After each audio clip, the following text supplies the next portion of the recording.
Resistance 150, resistance কম, এখানে আমাদের running winding.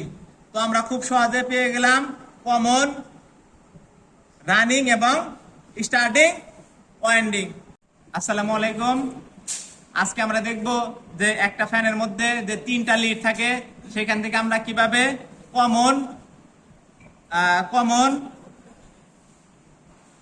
Running winding এবং স্টার্টিং ওয়াইন্ডিং নির্বাচন করব। তো এই জন্য আমরা খাতাটার মধ্যে একটা কয়েল লাগাইছি। এখানে 1 নাম্বার প্রুফ একটা ধরে নিতেছি, একটা হচ্ছে 2 নাম্বার লিড এবং 3 নাম্বার লিড।